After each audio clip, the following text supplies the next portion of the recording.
एक शहर में एक साहूकार रहता था जो भगवान शिव का परम भक्त था।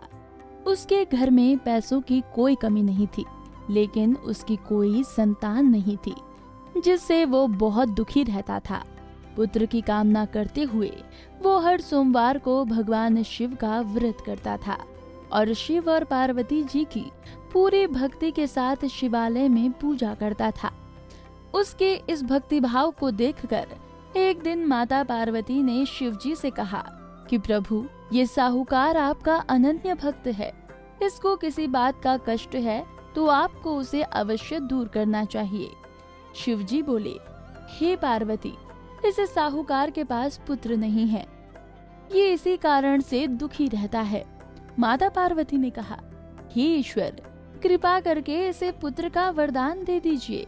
तब भोलेनाथ ने कहा कि हे पार्वती, साहूकार के भाग्य में पुत्र का योग नहीं है। ऐसे में अगर इसे पुत्र प्राप्ति का वरदान मिल भी गया तो वो केवल 12 वर्ष की आयु तक ही जीवित रहेगा।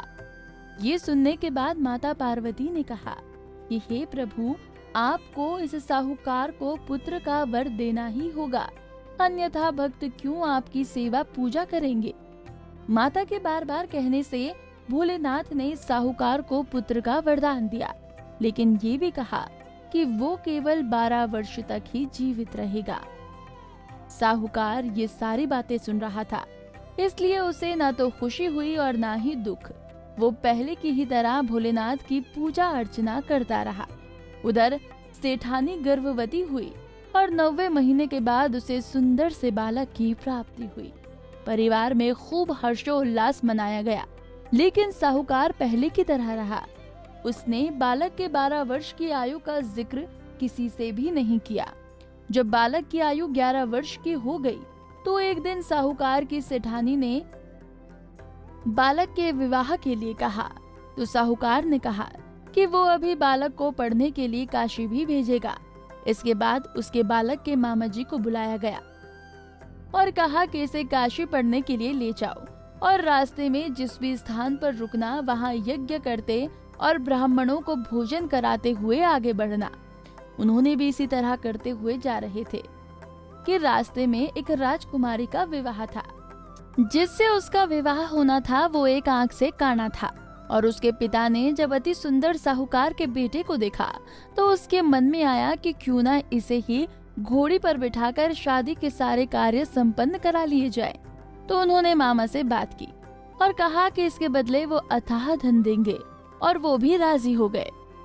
इसके बाद साहूकार का बेटा विवाह की बेदी पर बैठा, और जब विवाह कार्य संपन्न हो गया तो जाने से पहले उसने राजकुमारी की चुनरी के पल्ले पर लिखा कि तेरा विवाह तो मेरे साथ हुआ, लेकिन जिस राजकुमार के साथ भेजेंगे वो तो एक आंख का काना है। इसके बाद वो अपने मामा के साथ काशी के लिए चला गया। उधर जब राजकुमारी ने अपनी चुनरी पर ये लिखा हुआ पाया तो उसने राजकुमार के साथ जाने से मना कर दिया। तो राजा ने भी अपनी पुत्री को बारात के साथ विदा नहीं किया। बारात वापस लौट गई। उधर मामा और भांजे काशी भी पहुंच गए। एक दिन जब मामा ने यज्ञ रचा रखा था तो भांजा बहुत देर तक बाहर नहीं आया। तो मामा ने अंदर जाकर देखा तो भांजे के प्राण निकल चुके थे। वो बहुत परेशान हुए, लेकिन सोचा कि अभी रोना पीटना मचाया तो ब्राह्मण चले जाएंगे और यज्ञ का कार्य अधूरा रह जाएगा। जब यज्ञ संपन्न हुआ तो मामा ने रोना पीटना शुरू किया। संयोगवश उसी समय शिव पार्वती उधर से जा रहे थे।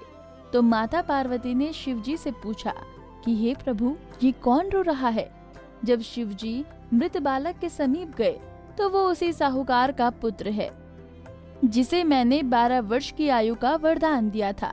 अब उसकी आयु पूरी हो चुकी है, लेकिन मातृ भाव में विभोर माता पार्वती ने कहा कि हे महादेव, आप इस बालक को और आयु देने की कृपा करें, अन्यथा इसके वियोग में इसके माता पिता भी तड़प तड़प कर मर जाएंगे। तब भगवान शिव ने कहा कि हे पार्वती, इसकी आयु इतनी ही थी, सो वो भोग चुका। लेकिन माँ के बार बार आग्रह करने पर भोलेनाथ ने उसे जीवित कर दिया। लड़का ओम नमः शिवाय करते हुए उठा और मामा भांजे दोनों ने ईश्वर को धन्यवाद दिया और अपनी नगरी की ओर लौटे। रास्ते में वही नगर पड़ा जहाँ उसका विवाह हुआ था। उस नगर में भी उन्होंने यज्ञ का आयोजन किया। उस लड़के के ससुर ने उसे पहचान लिया और महल में जाकर उसकी खातिरदारी की और राजा ने राजकुमारी को साहूकार के बेटे के साथ बहुत सारे धन धान्य के साथ विदा किया। उधर साहूकार और उसकी पत्नी छत पर बैठे थे। उन्होंने ये प्रण कर रखा था कि यदि उनका पुत्र सकुशल न लौटा तो वो छत से कूदकर अपने प्राण त्याग देंगे। तभी लड़के के मामा ने आकर साहूकार के बेटे और बहू के आने का समाचार सुनाया, लेकिन वो नहीं माने तो मामा ने शपथ पूर्वक कहा। तब दोनों को विश्वास हो गया और दोनों ने अपने बेटे बहू का स्वागत किया।